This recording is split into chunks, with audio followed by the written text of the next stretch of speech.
Students. तो आज हमारा मूल कंसेप्ट का पार्ट 2 है।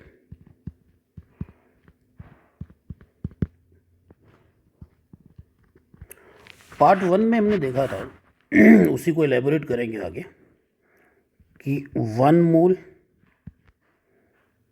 नंबर वाइज आपको बताया था 6.02 10 raised to power 23, that is Avogadro's number. Mass wise हम लोगों ने बोला था ग्राम एटॉमिक मास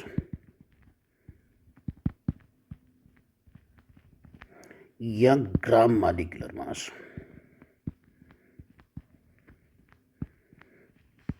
और गैसेस के लिए हमने कहा था 1 मोल ऑफ एनी गैस,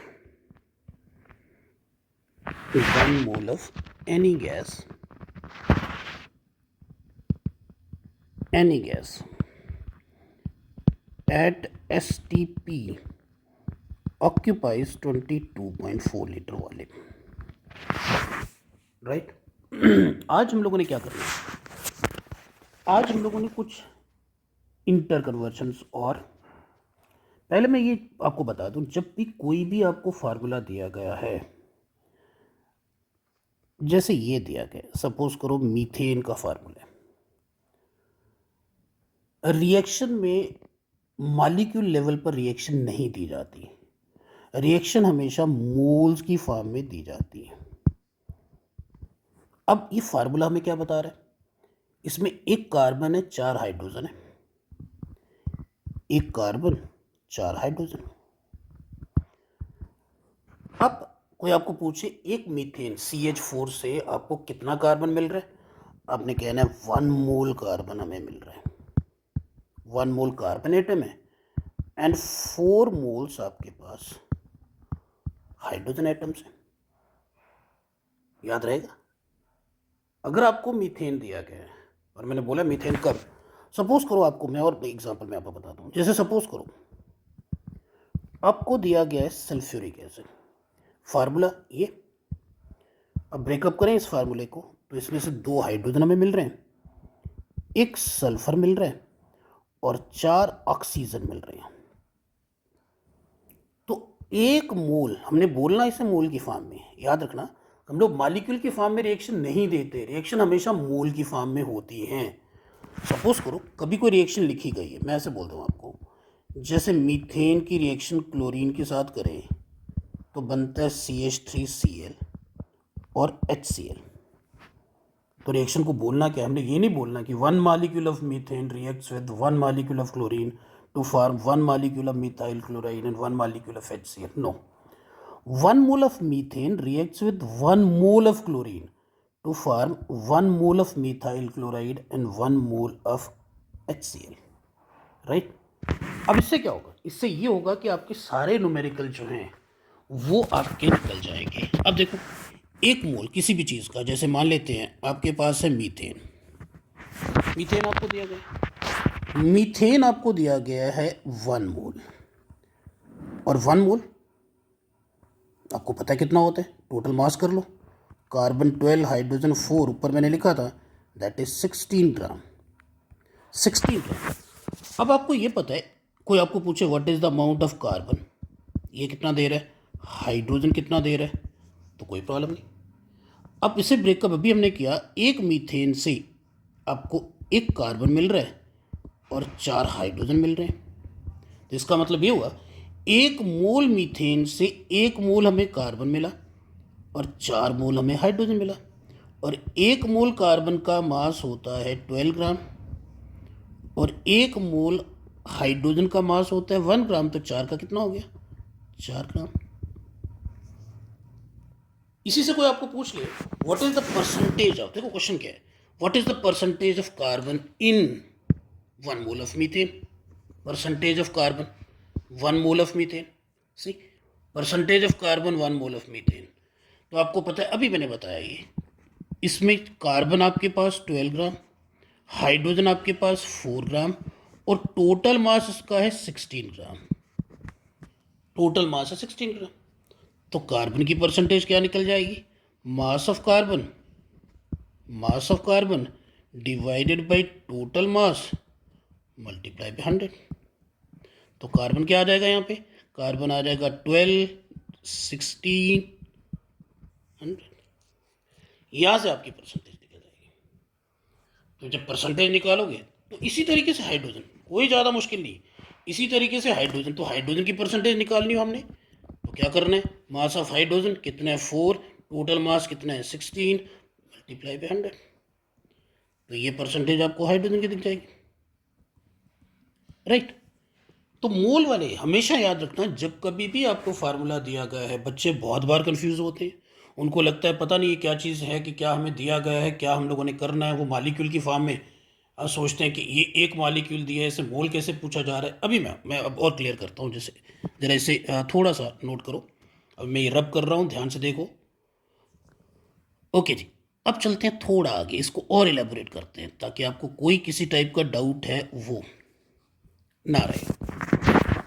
पहले मैं बात कर रहा था इंटर कन्वर्शंस की, पहले मैं इंटर कन्वर्शन कर लूँ, इन चीज़ के ऊपर मैं अभी आ रहा हूँ। ग्राम atomic mass, gram atomic mass,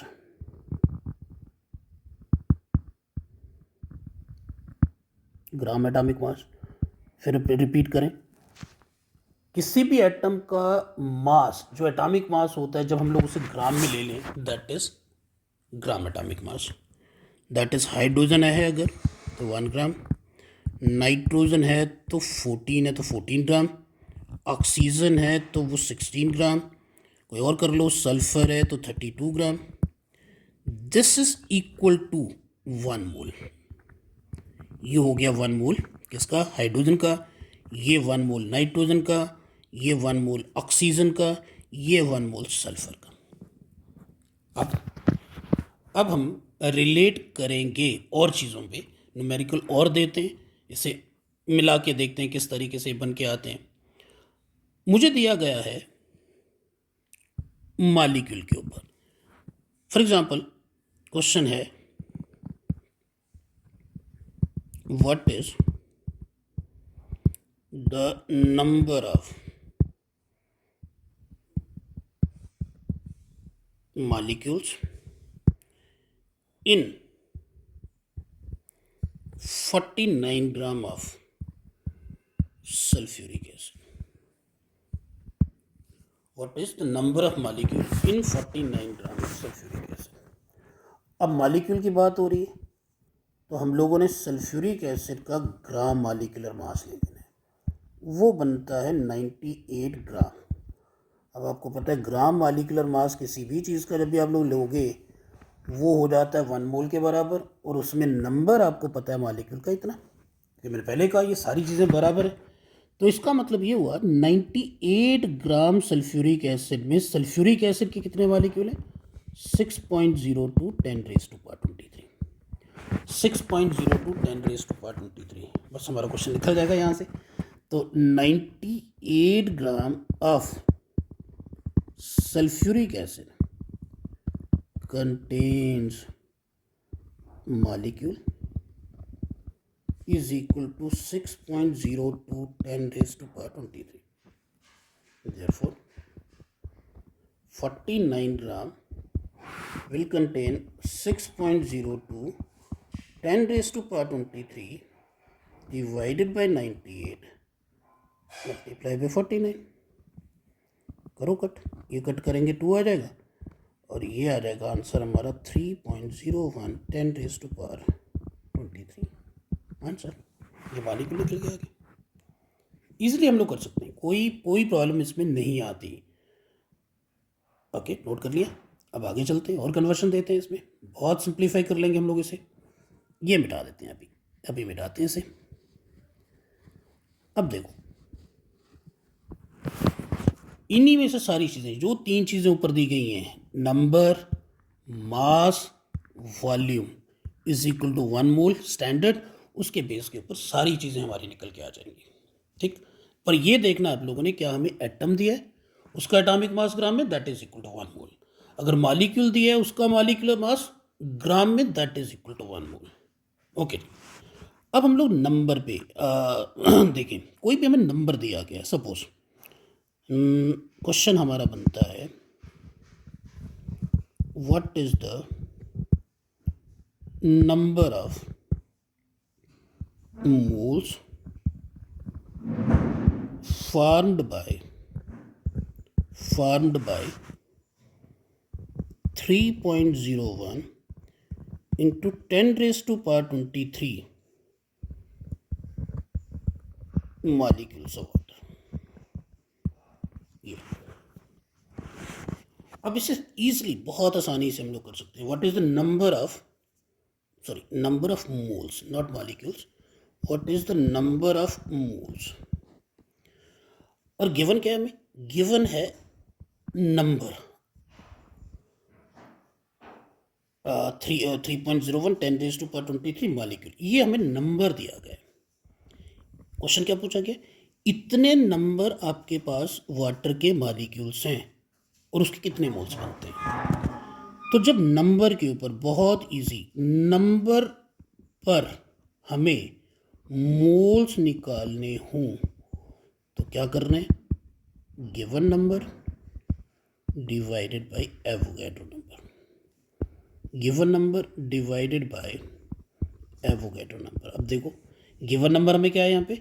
3.01 10 raised to power 23 और एवोगैड्रो नंबर आपको ऊपर है 6.02 10 raised to power 23. ये आपके पास नंबर, आप इसे कट करोगे तो ये आ जाएगा 0.5 into 10 raised to power 23.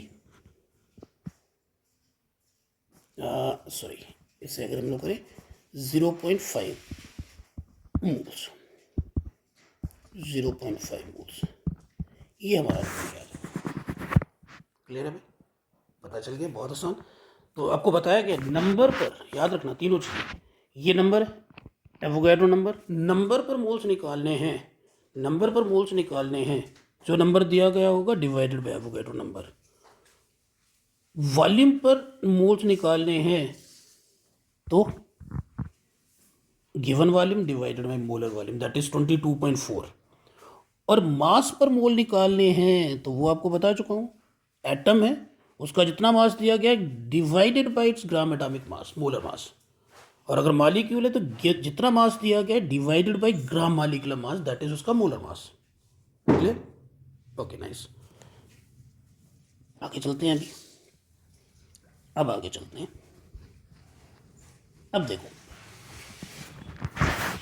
Question मान लेते हैं कि अभी हमें ये पूछा गया कि क्वेश्चन ये कोशिश करते हैं कि हर एक टाइप के जो क्वेश्चन है जो इसके ऊपर बनते हैं वो हम लोग कवर करेंगे. What is the number of O atoms, means oxygen atoms, in 16 gram of O2. अब हमें गिवन क्या है? यहाँ ध्यान से देखो, गिवन है हमें O2 का मास, और कैलकुलेट क्या करना है हम लोगों ने? कैलकुलेट करना है O. और O क्या है? O एटम्स है, O एटम्स है, ये हम लोगों ने कैलकुलेट करना है. अब आपको ये पता है कि ऑक्सीजन की जब भी बात हो रही है तो स्टैंडर्ड पे चले जाते हैं. ऑक्सीजन मॉलिक्यूल है तो ऑक्सीजन का ग्राम मॉलिक्यूलर मास 16 कितना बन जाएगा? 32 ग्राम. ऊपर देखो जरा, ये आ गया ग्राम मॉलिक्यूलर मास, ये गिवन है. अब ग्राम मॉलिक्यूलर मास ऑक्सीजन का हमारे पास है, that is 32, that is equal to 1 mole, और उसमें नंबर आपको पता है इतने. ओके जी, पहले इसी को लेके चले. इसका मतलब ये हुआ कि 32 gram of O2 is molecule contain molecule is equal to कितने? 6.02 10 raised to power 23. तो हमें ये दिया कितने? 16 ग्राम. Therefore 16 gram of O2 will contain molecule 6.02 10 raised to power 23 32 16 to that is 3.01 10 raise to power 23। ये क्या आया? ये आया आपके पास O2 के मॉलिक्यूल्स, O2 के मॉलिक्यूल्स। अब आपको ये पता है कि एक O2 में कितने 2O एटम्स होते हैं, मीन्स एक मॉलिक्यूल में 2 ऑक्सीजन एटम हैं। तो आपके पास O2 के मॉलिक्यूल नीचे देखो कितने आए, 3.01 10 रेज टू पावर 23। देखो ना, अगर मैं बोलूँ आपके पास 20 डजन है, तो दर्जन नहीं कर रहे हैं हम लोग, पेयर कर देते हैं। 20 पेयर है, पेयर मीन्स 2, 20 पेयर है, सिंगल कितने होंगे, 20 इंटू 2 दैट इज 40। अब आपके पास पेयर है, मीन्स O2 का नंबर है 3.01 10 raise to power 23। Therefore number of O atoms कितने बनेंगे, 2 into 3.01 10 raise to power 23 that is 6.02 10 raise to power 23। Clear हो गया? इजी, आसानी से हम लोग कर सकते हैं, ऐसा नहीं है, बहुत आसानी से इन चीज़ों को हम लोग कर सकते हैं। डन, चलो मिटाते हैं इसे भी। ठीक, अब आपके पास इसी तरीके से एनसीईआरटी में हमारे क्वेश्चन हैं, जैसे सपोज करो कि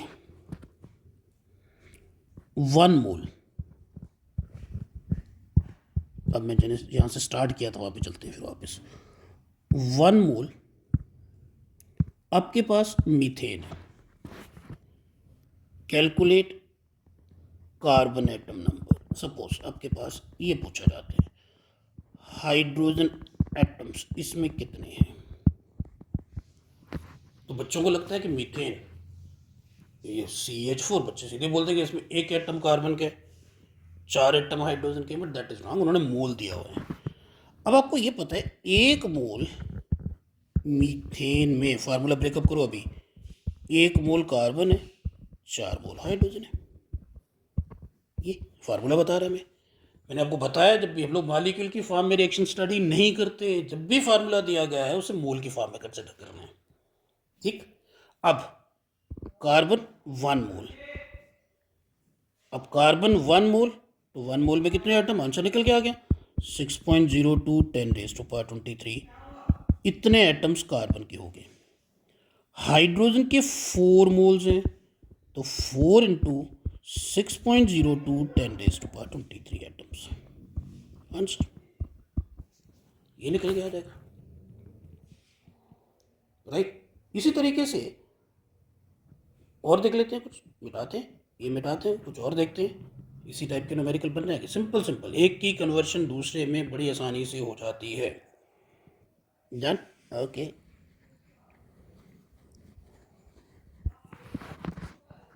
अब मैं एक चीज़ पहले रिपीट कर दूं, ग्राम एटॉमिक मास को, जो ऊपर मैंने लिखा है, ये साइड पे सारे लिखे हुए हैं, ग्राम एटॉमिक मास को हम लोग 1 ग्राम एटम भी कहते हैं, 1 gram atom. And gram molecular मास को हम लोग 1 ग्राम मॉलिक्यूल भी बोलते हैं, 1 ग्राम मॉलिक्यूल भी कहते हैं। अब सपोज आपको एक क्वेश्चन दिया जाता है कि क्वेश्चन है ये, what is the mass of 2.5 gram atoms of carbon, 2.5 gram atoms of carbon. अब ऊपर देखो जरा, कंफ्यूज होने की ज़रूरत नहीं है, ध्यान से देखो। 1 ग्राम एटम किसी भी चीज़ का, उसके ग्राम एटॉमिक मास के बराबर, gram atomic mass means atomic mass in gram, तो इसका मतलब कार्बन की बात हो रही है, कार्बन का ग्राम एटॉमिक मास होता है 12 gram, is equal to 1 gram atom, is equal to 1 gram atom, ऊपर दिए is equal to 1 gram atom. ये तो अगर 1 ग्राम एटम का मास है 12 ग्राम, तो 1 gram atom of carbon is equal to 12 gram. So therefore 2.5 gram atoms of carbon is equal to 12 into 2.5. कितना बन जाएगा ये? जितना बनेगा आप लोगों ने कर लेना, ऐसे ईजिली हो जाएगा कि नहीं? तो कहने का मतलब ये हुआ ये कन्वर्शन बहुत आसान है। तो मैं एक बार फिर से रिपीट करूँ, 1 मोल परमानेंटली याद रखना है। 1 मोल जब भी आए नंबर वाइज 6.02 10⁻23। 1 मोल मास वाइज अगर एटम है तो उसका जो एटॉमिक मास होगा वो हम लोगों ने ग्राम में लेना है। अगर मॉलिक्यूल है तो उसका मॉलिक्यूलर मास हम लोगों ने ग्राम में ले लेना है। और 1 mole of any gas at STP occupy 22.4 litre of volume, right?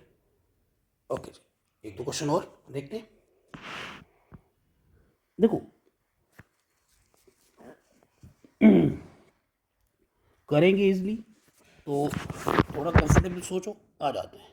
देखो क्वेश्चन है हमारे पास, calculate the mass of 1 atom of hydrogen. 1 atom of hydrogen, देखना ना क्वेश्चन क्या है, 1 एटम ऑफ हाइड्रोजन।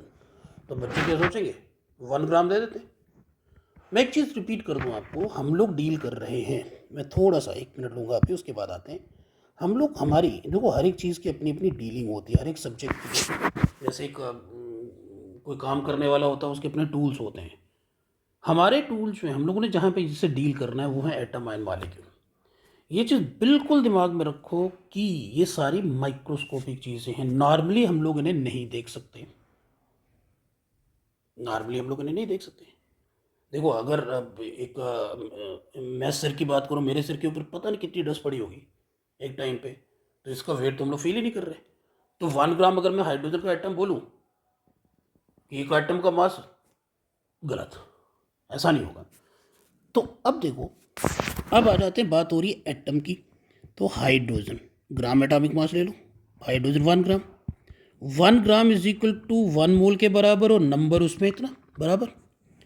अब देखो 1 ग्राम ऑफ, या ऐसा करें, इसे उल्टा करते हैं यूज़, कैलकुलेट मास पता कर रहे हैं ना, ऐसा करते हैं। तो मैं उसे ऊपर स्टैंडर्ड देखो, 6.02 10⁻23 एटम्स ऑफ हाइड्रोजन। कितना वे करते हैं भाई, ये वे करते हैं 1 ग्राम, राइट? मैंने ऊपर लिखा है हाइड्रोजन का ग्राम एटॉमिक मास 1 ग्राम, और 1 ग्राम किसके बराबर, 1 मोल के बराबर, और 1 मोल में नंबर कितना ये, तो इसका मतलब 1 ग्राम हाइड्रोजन इतने एटम, या इतने एटम का मास 1 ग्राम हाइड्रोजन के लिए। तो मैंने वही लिखा, 6.02 10⁻23 एटम्स ऑफ हाइड्रोजन वे करते हैं 1 gram. Therefore 1 atom of hydrogen weighs और विल वे कितना, 1/6.02 10⁻23। ऐसे बनेगा भाई, 1/6.02 10⁻23 बनेगा कि नहीं बनेगा भाई? भाई बनेगा, बन जाएगा। अब इसे डिवाइड करके देखते हैं क्या आता है, कि 1 को अगर हम लोग डिवाइड करें 6.02 से तो क्या निकल के आता है, ये आता है 0.166 करीब करीब, इंटू 10⁻23 ऊपर चला गया तो -23 ग्राम में आएगा ये, ठीक। तो ये 1.6 राउंडिंग में 7 कर देते हैं, 10⁻24 ग्राम, ये निकल के आ गया। ईजिली कर लेते हैं, कोई ऐसा मुश्किल नहीं कि ज़्यादा प्रॉब्लम वाली बात है। ध्यान से फिर वही रिलेट करना है। हम लोग क्या कंफ्यूज होते हैं, हम लोग वही ये सोचते हैं कि भाई हाइड्रोजन का एटॉमिक मास 1 है तो ये 1 एटम का होगा, नहीं। जब हम लोग हाइड्रोजन का जब भी एटॉमिक मास लें, अगर ग्राम में लें, दैट इज 1 मोल का मास, और उसमें नंबर जो होगा 6.02 10⁻23, राइट? एक क्वेश्चन और, एक क्वेश्चन और। सपोज करो बाहर बारिश हो रही है, ये बूंदे पानी की गिर रही हैं, ड्रॉप्स गिर रही हैं। एक ड्रॉप का वेट ऐसे रफली 2 ग्राम है। बारिश हो रही है तो जो बूंदें गिर रही है टप टप टप, एक बूंद 2 ग्राम है। तो हमें पूछा जाता है बताओ उसमें पानी के मॉलिक्यूल कितने हैं। क्वेश्चन क्या है, what is the number of molecules of water in a drop weighing कितना 2 gram. What is the number of molecules of water in a drop weighing 2 gram. ध्यान से देखना, अभी पहले चले जाओ ऊपर, स्टैंडर्ड चार्ट निकलेगा सब कुछ वहीं से। अब बात हो रही है वाटर, यहाँ पे आ जाते हैं वाटर, ये मॉलिक्यूलर मास 18 ग्राम लगा लो, 1 mole is equal to number इतना, मीन्स इतने नंबर मॉलिक्यूल अगर वाटर के हों उसका मास है 18 ग्राम। तो आ जाएगा भाई 18 gram of water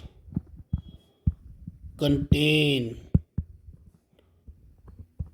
molecules is equal to 6.02 10⁻23। Therefore पूछा कितना है, 2 ग्राम ऑफ वाटर कंटेन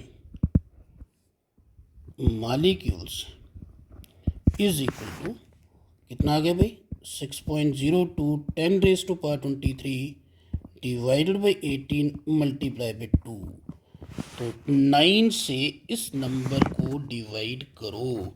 जब नंबर को डिवाइड करेंगे 9 से तो क्या आ जाएगा, 6.02 डिवाइडेड बाई 9, तो निकल के आता है 0.66 इंटू 10⁻23। हिसाब लगा लो। तो अगर इसे 6.6 10⁻24 22 सॉरी माइनस में ये बन जाएगा, राइट। हम लोग बड़े आराम से कर सकते हैं इसे। तो इस तरीके से सारे टाइप के क्वेश्चन, एक क्वेश्चन में और उसके बाद कोशिश कर रहा हूँ कि सारे टाइप के क्वेश्चन जो मोल कंसेप्ट के ऊपर बनते हैं वो हम लोग निकालें, ठीक है। पर अब करो, कर देते हैं, ये देते हैं अभी ओके। अब कई बार क्वेश्चन पूछे गए हैं, calculate the number of atoms of each type in मान लो राउंडिंग में 49 gram of sulphuric acid. Okay, question है calculate the number of atoms of each type in 49 gram of sulphuric acid. Okay, ठीक। अब आ जाओ ऊपर। अब आपको ये पता है कि सल्फ्यूरिक एसिड मीन्स मॉलिक्यूल, तो सल्फ्यूरिक एसिड ले ले, टोटल मास 98 ग्राम में ले लिया, दैट इज़ 1 मोल के बराबर, और उसमें नंबर ऑफ मॉलिक्यूल इतने। पहले मॉलिक्यूल की बात करते हैं। तो हमें ये पता है 98 gram of sulphuric acid contain molecules is equal to कितने, 6.02 10⁻23। देयरफॉर ऊपर कितने दिए मॉलिक्यूल, पहले 49 gram of sulphuric acid contain molecules is equal to 6.02 10⁻23 98 49, ये आ जाएगा 3.01 10⁻23। ये क्या है, सल्फ्यूरिक एसिड के मॉलिक्यूल्स आ गए।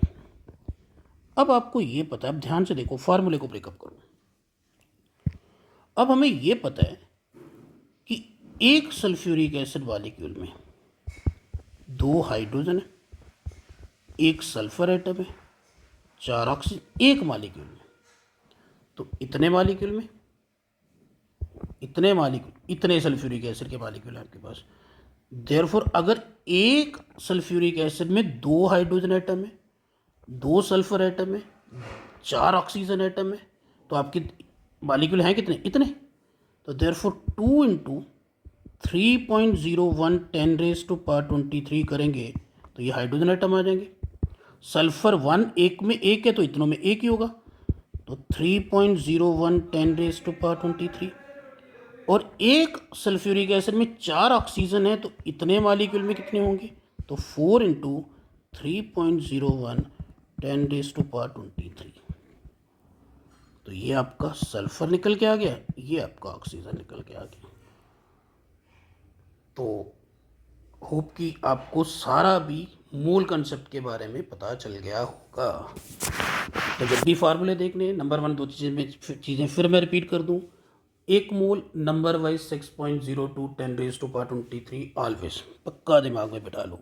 अगर मास की बात होती है तो जो अगर एटम हो तो ग्राम एटॉमिक मास, मीन्स उसका एटॉमिक मास लेना है ग्राम में। मालिक्यूल है तो उसका मालिकुलर मास लेना है ग्राम में। और 1 मोल कोई भी गैस एसटीपी के ऊपर जो उसकी वॉल्यूम होती है वो 22.4 लीटर। और ये सारी चीज़ें जो है वापस एक के साथ दूसरी चीज़ें जो है इक्वल निकल के वापस आ जाती हैं। ओके, उम्मीद है कि आपको पता चल गया होगा। थैंक यू आज के लिए।